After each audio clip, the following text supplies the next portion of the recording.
34. The consuls had their imperium extended for a year, and the enteriges appointed by the senators were Gaius Claudius Cento, son of Appius, and then Publius Cornelius Asina. The elections were held during Cornelius's interregnum, and saw bitter antagonism between the senatorial party and the plebeians.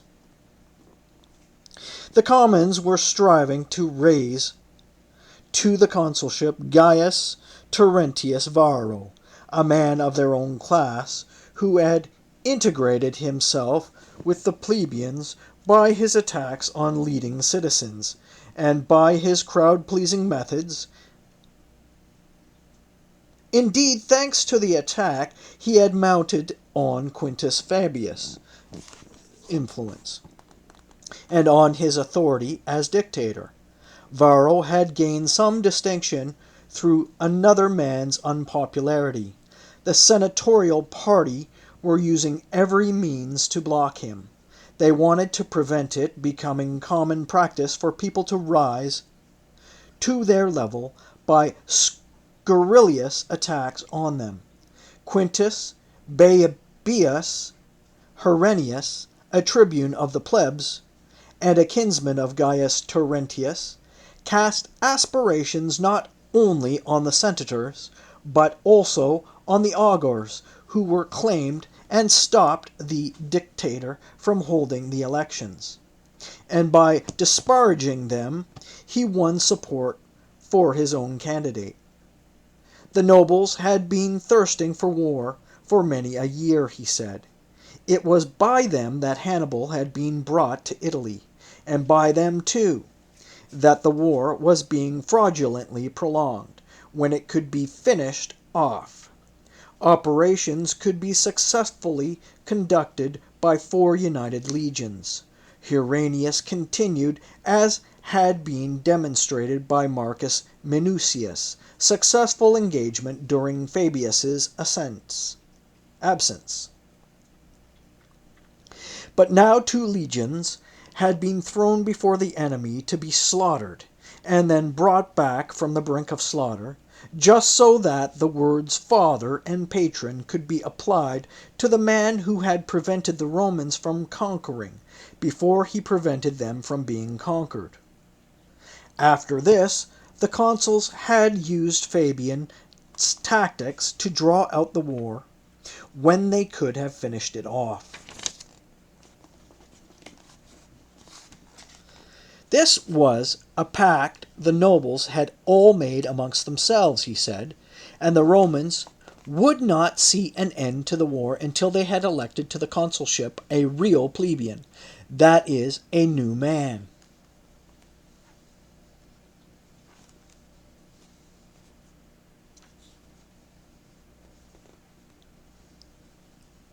For the plebeians who had been made nobles were now initiates in the same rights as them, and they had been looking down on the plebs ever since they had stopped being looked down upon by the senators. The aim of all this activity and maneuvering for the interregnum was clear to see. It was so that the elections would remain under the control of the Senate. That was what lay behind the 2 consuls, staying behind with the army. Later, when against the senators' wishes a dictator was appointed to hold the elections, that was what lay behind their forcing through the declaration by the augurs that the dictator's appointment was invalid. So, he said, the senators now had their interregnum. But one consulship did at least belong to the Roman plebs, and the people would make free use of it, and give it to a man who wanted a quick victory rather than a long tenure of command. 35. The plebeians were inflamed by such speeches.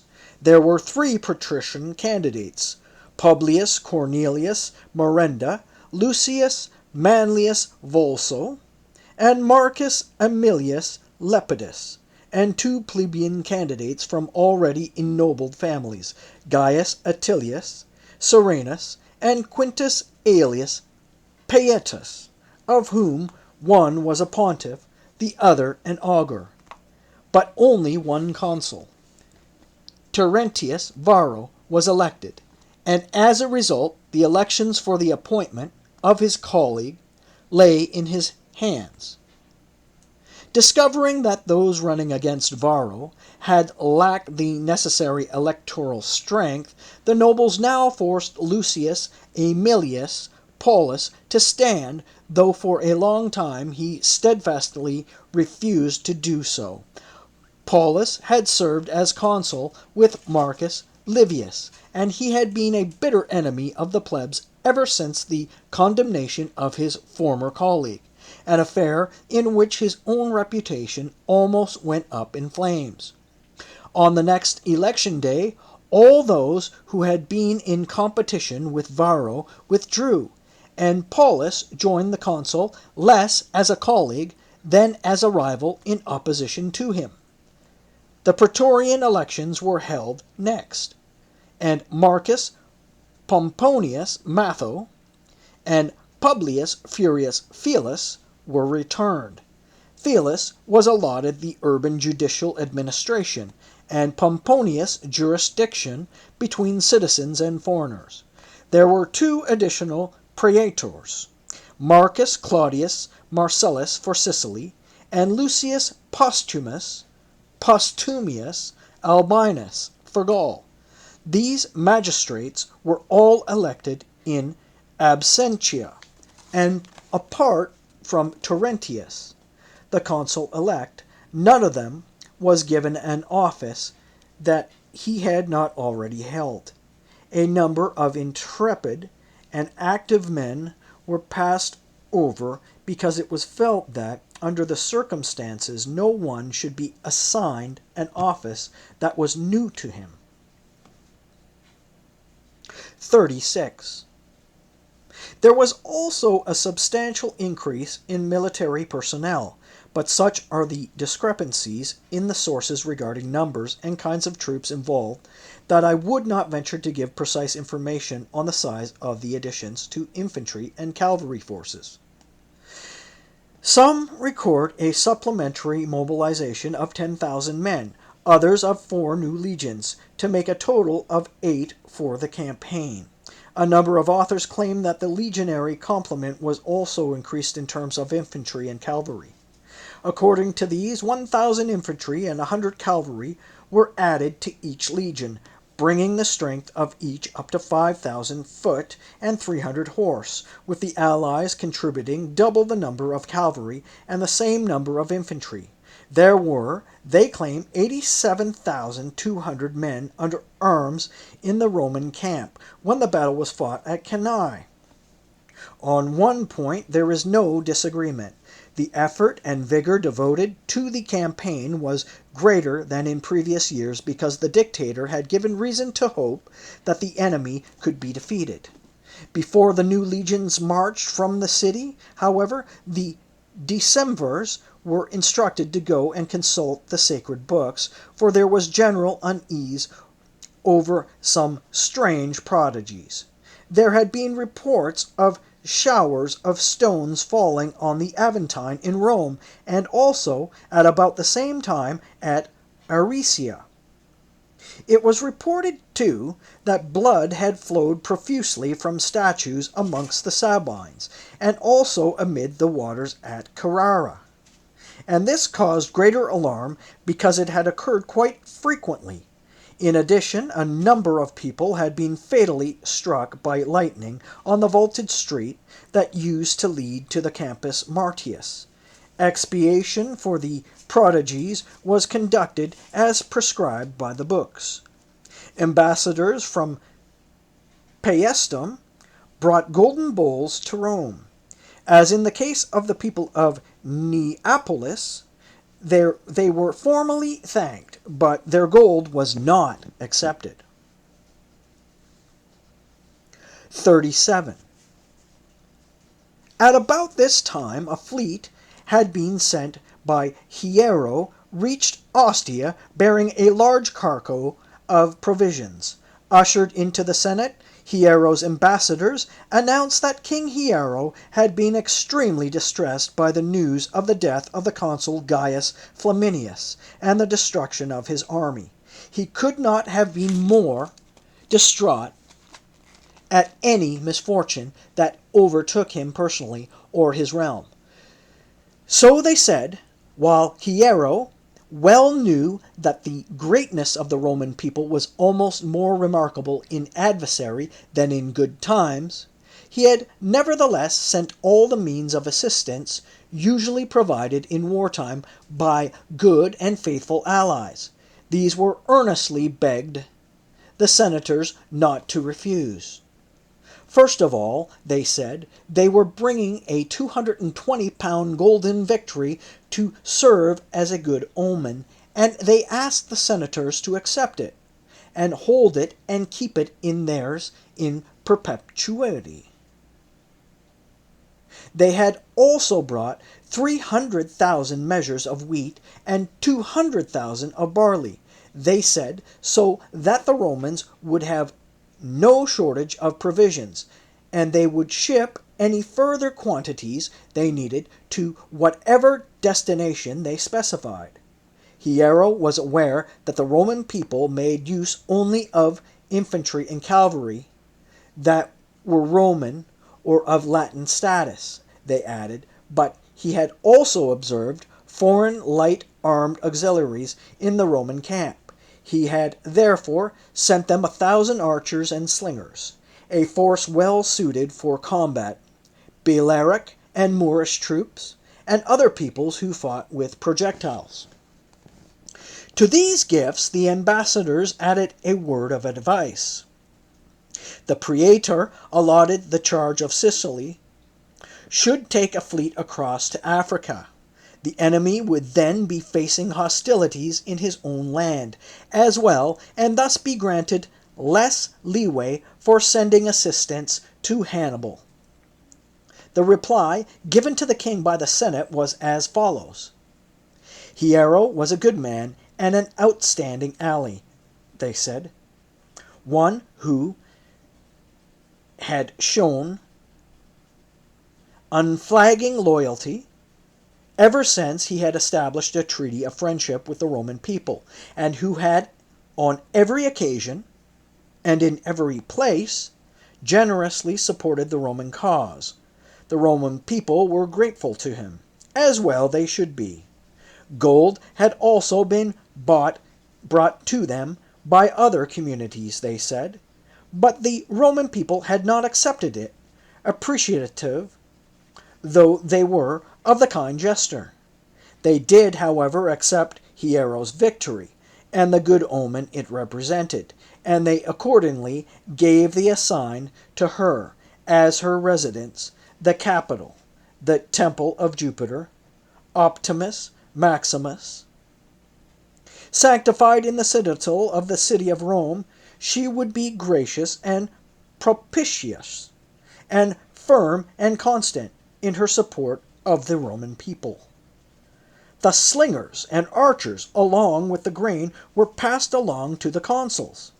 The fleet of 50 ships, under the command of Titus Otacilius in Sicily, was strengthened with 25 quinqueremes, and Otacilius,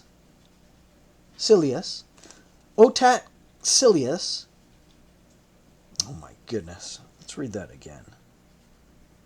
Otacilius in Sicily was strengthened with 25 quinqueremes, and Otacilius was granted permission to sail to Africa with the fleet, if he thought that served the interest of the state.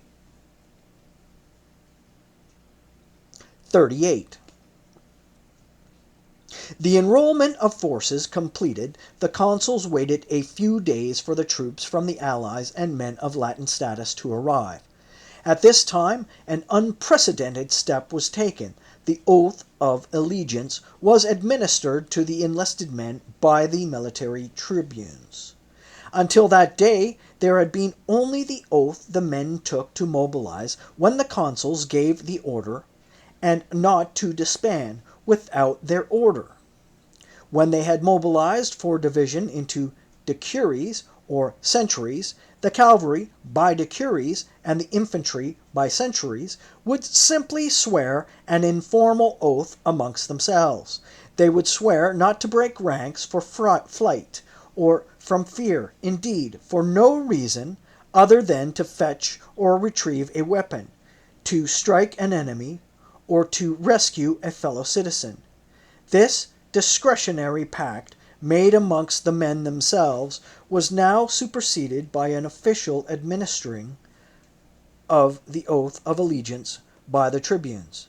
Before the troops marched from the city, there were a large number of blustering addresses made by the consul Varro.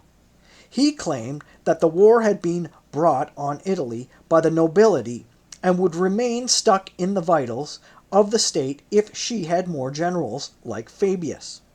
He, however, was going to end the war on the day he set eyes on the enemy. Varro's colleague, Paulus, made only one speech, the day before he left the city, and it had more truth to it than popular appeal. He had no disrespectful comments about Varro, except one.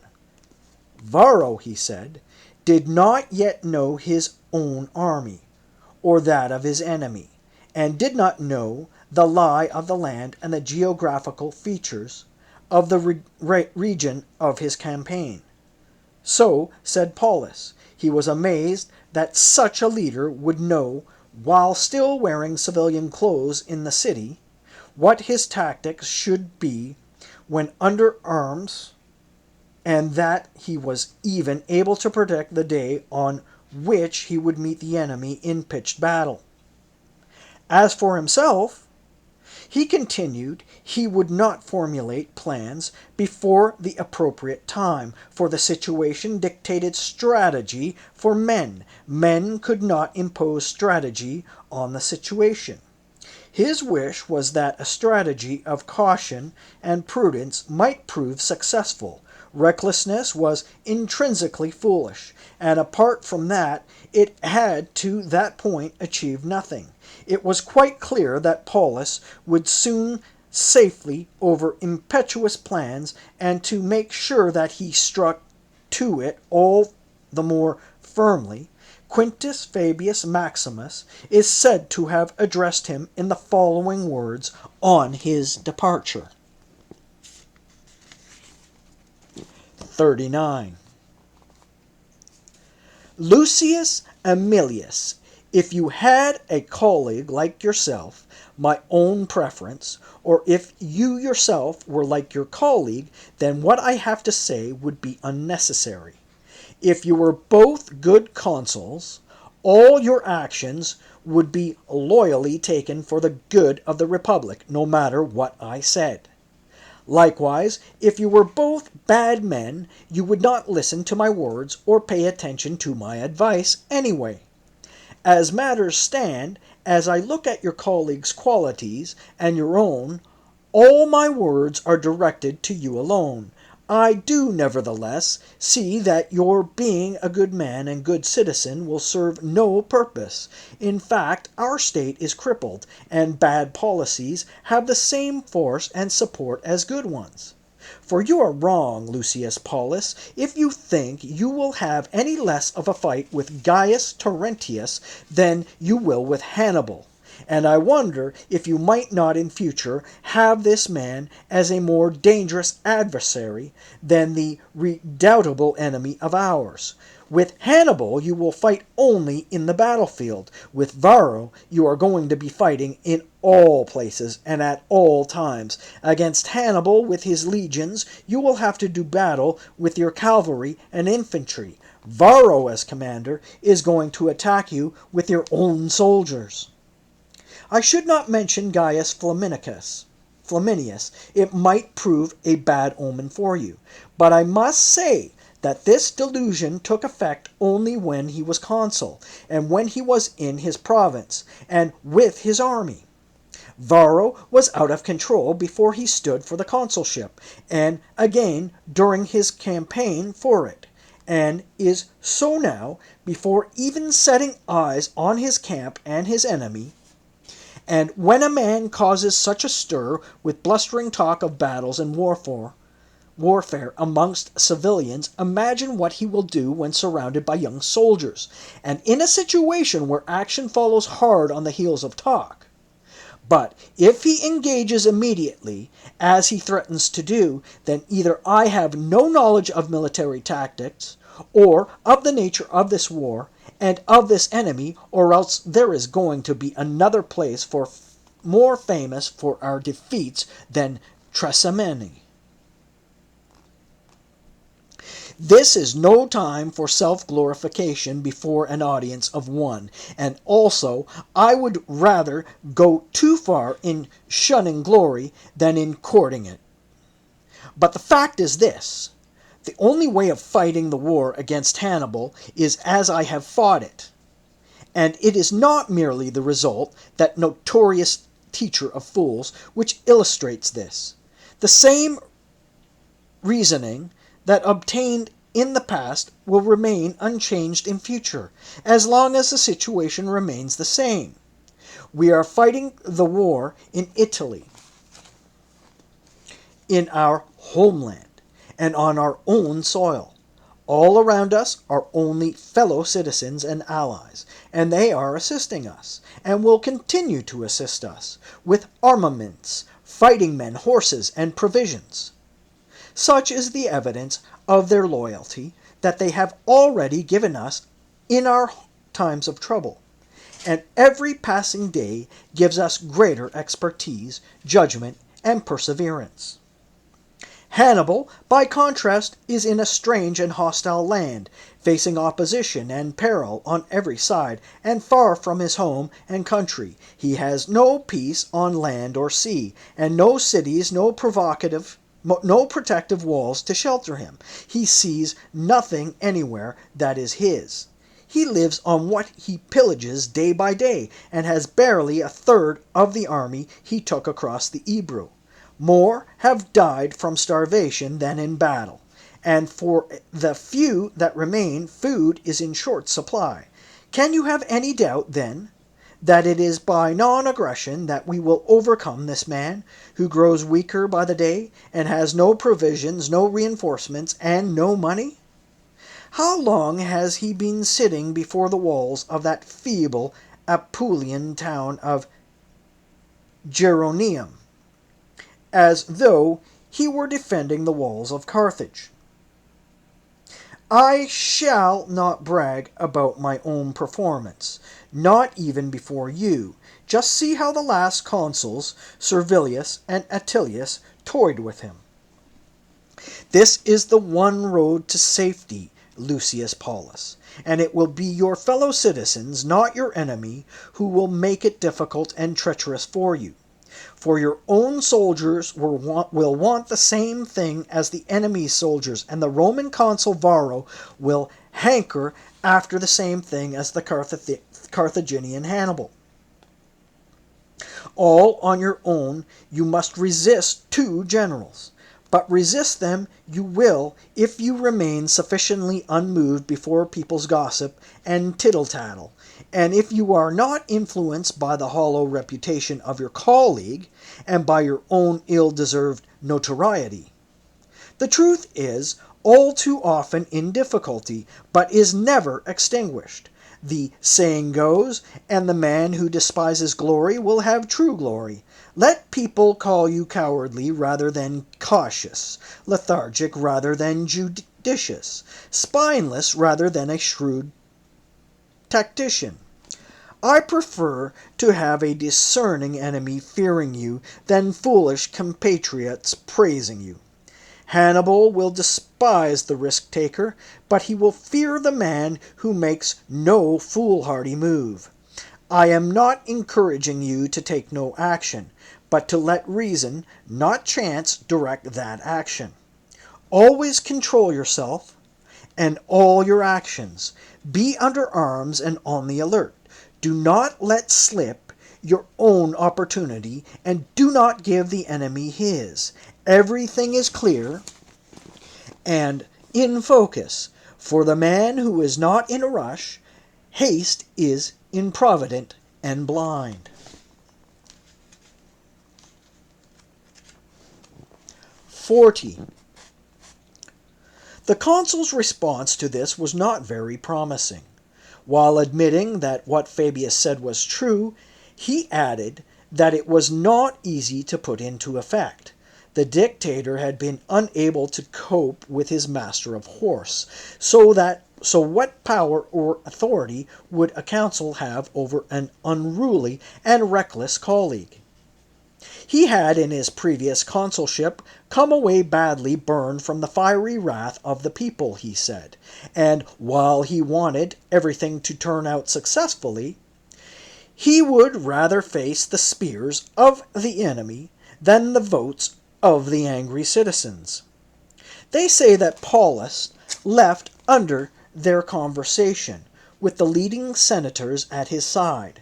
The plebeian consul was attended by the plebeian adherents, a group impressive in numbers but lacking men of distinction. On their arrival in camp, the new and old forces were combined, and the camp split in two parts.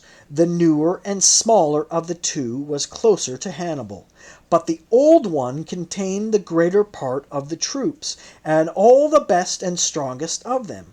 Marcus Attilius, one of the consuls of the previous year, asked to be relieved of command on grounds of age, and the commanders sent him back to Rome.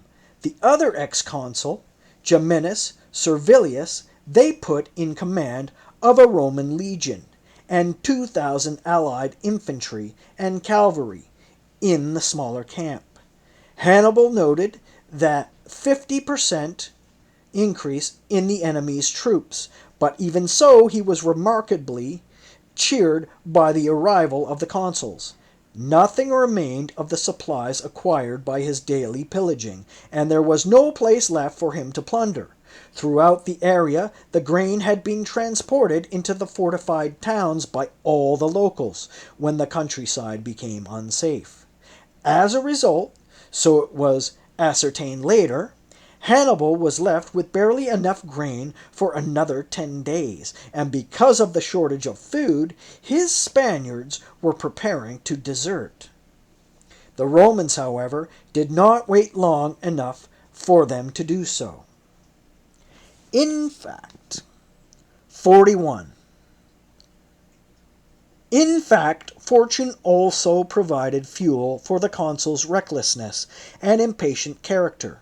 While some Carthaginian foragers were being driven off, a haphazard engagement occurred, with a spontaneous charge from the soldiers rather than one planned and ordered by the commanders.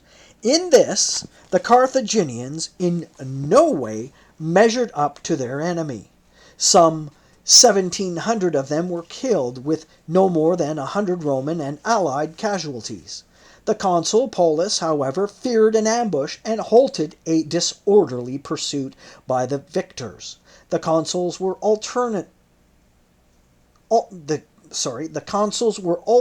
command on a daily basis, and this was Paulus's day. Varro was furious, screaming that the enemy had been allowed to slip through their fingers, and the war could have been finished off if they had not halted. Hannibal was not too upset by the loss. In fact, he believed that the trap had now been baited for the recklessness of the hot-headed consul, and especially for that of his newly recruited men. He was as fully aware of how matters stood on the enemy's side as on his own. He knew that the commanders differed in character and were at loggerheads, and that nearly 2/3 of their army consisted of raw recruits. Accordingly, believing that the place and time were right for an ambush, he set off the following night, his men carrying nothing but their weapons, and he left the camp behind him filled with all manner of property, state and privately owned. On the other side of some nearby hills, he posted his men out of view and ready for battle, infantry on the left, cavalry on the right, and led the baggage train along the valley between the two.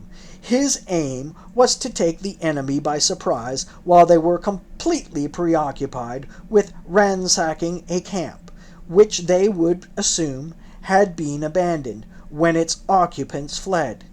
Numerous fires were left burning in the camp. This was to make the Romans believe that Hannibal had tried to keep the consuls where they were by creating the illusion of a functioning camp, while he, meanwhile, got a good head start in his flight, the same ploy with which he had duped Fabius the previous year. 42. At daybreak, the Romans were taken by surprise, first by the fact that the Carthaginian outpost had been withdrawn, and after that, as they approached, by the usual silence. Then, when they were quite sure the camp was empty, the men covered on the two headquarters of the consuls. They reported that the enemy had fled in such panic that they left the camp with the tents still standing, and they added a large number of fires and also that fires had also been left burning to cover up the flight. A cry went up for the consuls to order the advance. They should lead the men in pursuit of the enemy and pillage their camp immediately. And one of the consuls was acting just like one of the crowd of common soldiers, though Paulus, time and time again, said that they should show caution and keep their wits about them.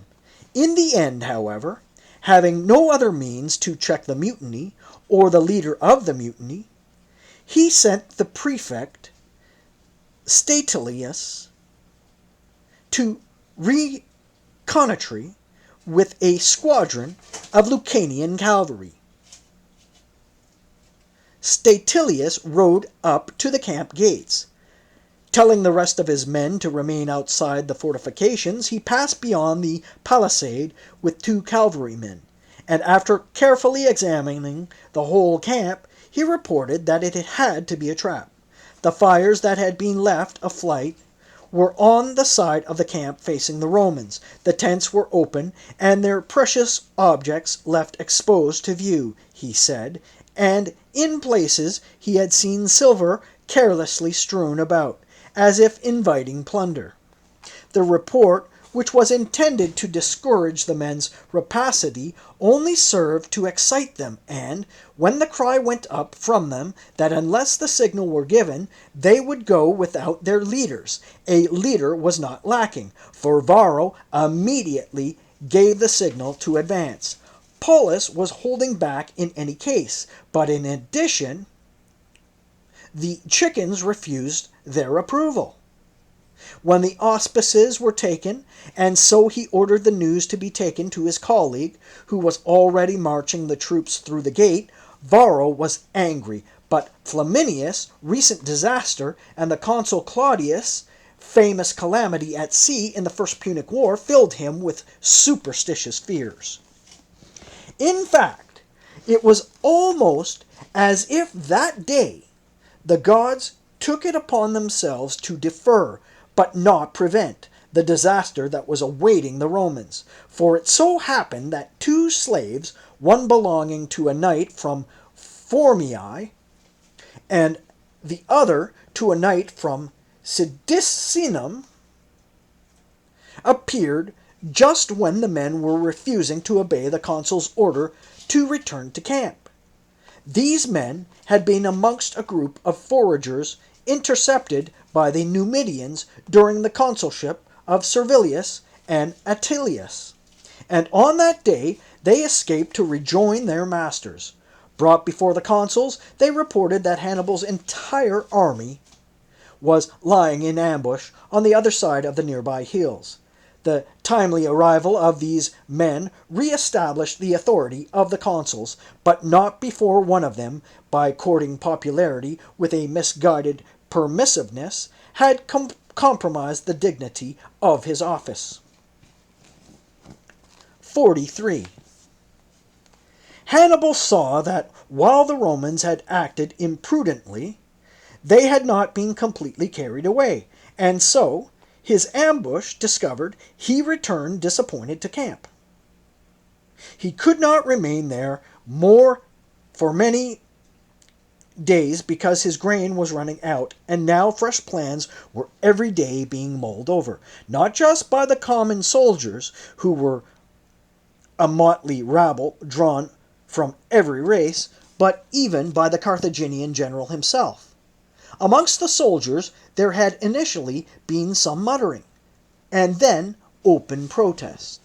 They demanded pay that was owing to them, and complained first about the high price of food, and eventually about hunger, and there was also a rumor circulating that the Spanish mercenaries had decided to defect to the enemy. It is said that even Hannibal himself occasionally considered a flight into Gaul by making a swift departure with his cavalry and leaving behind all his infantry. Such being the ideas bandied about, and such the mood in the camp, Hannibal decided to move to the warmer regions of Apulia, where the harvest would be earlier. An additional consideration was that the further he withdrew from the enemy, the more difficult it would be for his less reliable troops to desert. He set off at night after lighting fires, as he had done earlier, and leaving a few tents in place for the enemy to see, hoping that fear of an ambush would hold the Romans back as before. However, the Lucanian Statilius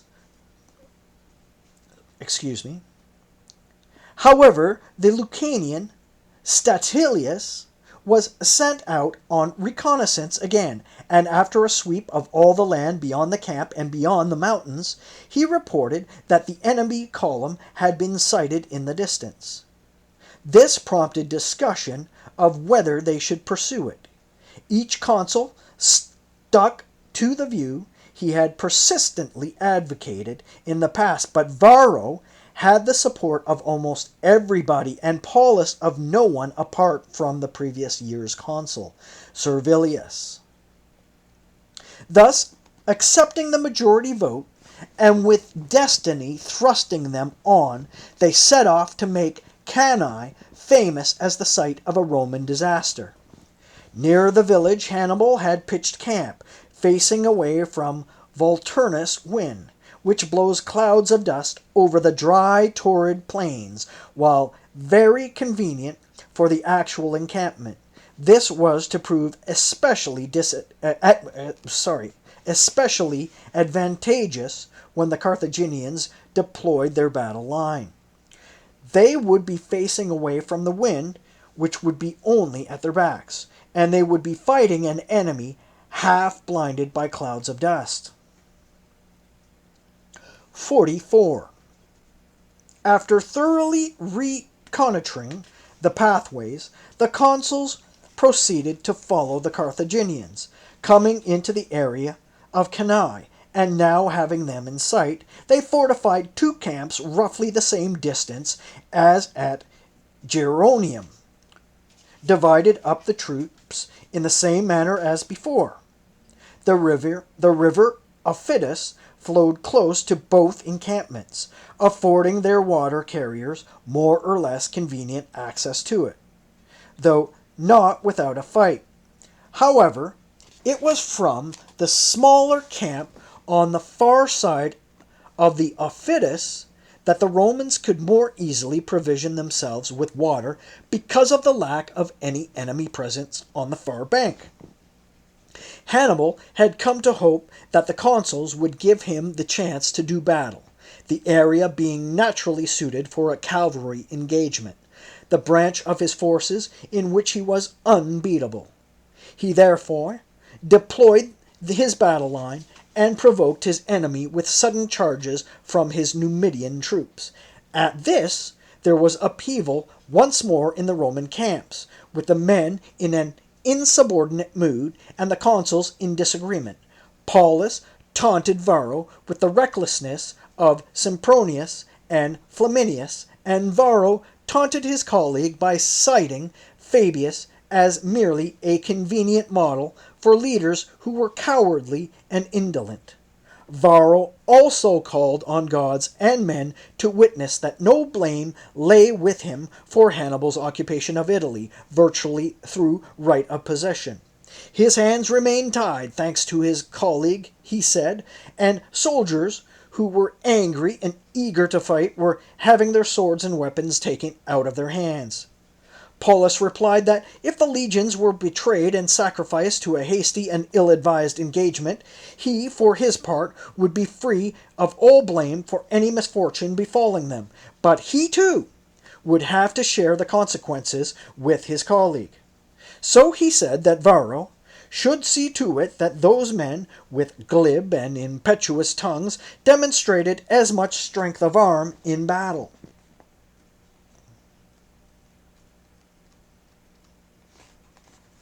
"45. Rather than being devoted to consultation, time was now being wasted in slanging matches. Hannibal, meanwhile, who had kept his line in formation till late in the day, took all his other troops back to camp, but sent his Numidians over the river to attack the water detail from the smaller of the Roman camps. The carriers were an ill-ordered crowd, whom the Numidians, on barely reaching the bank, chased off merely with their shouting and clamor. The Numidians then broke on to the guard emplacement before the Roman rampart, and almost to the very gates of the camp. That a Roman camp should now be threatened by a group of allied irregulars did indeed seem humiliating, and the only thing that kept the Romans from immediately crossing the river and forming up for battle was the fact that the day's command lay with Paulus. The next day it was Varro's turn to take charge. Without conferring with his colleague in any way, he put up the signal and led his troops over the river in battle order. Paulus followed him. He might disapprove of the plan, but he could not refuse assistance. After crossing the river, the two attached to their forces and troops that they kept in the smaller camp. When the line was deployed, they had the Roman cavalry stationed on the right wing, the one closer to the river, the next to them the Roman infantry. The extreme left flank was made up of the allied cavalry. Further in, adjoining the Roman legions, towards the center, were the allied infantry. The front line comprised javelin throwers and the other light-armed auxiliary forces. The consuls commanded the wings, Terentius Varro the left, and Aemilius Paulus the right, while Geminus Servilius was given charge of the center.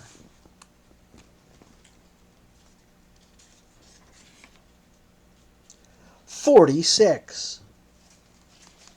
Sending his Balearic troops and other light-armed infantry ahead, Hannibal crossed the river at dawn, and placed his men in line in the order in which he had brought them over.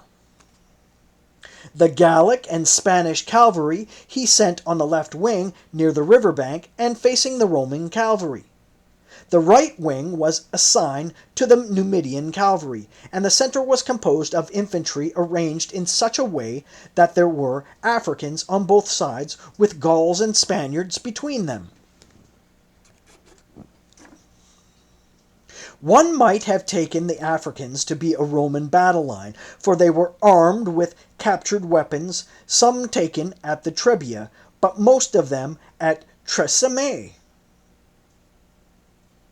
The Gauls and the Spaniards had shields almost identical in shape, but their swords differed in size and appearance. Those of the Gauls were very long and without a point, whereas those of the Spaniard, whose practice was to lunge at his enemy rather than to slash, were short and easy to wield, and were pointed. These tribes provide a more terrifying spectacle than others because their large physique and general appearance. The Gauls were bare above the navel. The Spaniards took their positions dressed in purple fringed tunics and shone with an incredible whiteness. The infantry standing in line that day numbered 40,000, the cavalry 10,000. On the wings, the commanders were Hasdrubal on the left and Maharbal on the right, while Hannibal personally held the center along with his brother Mago.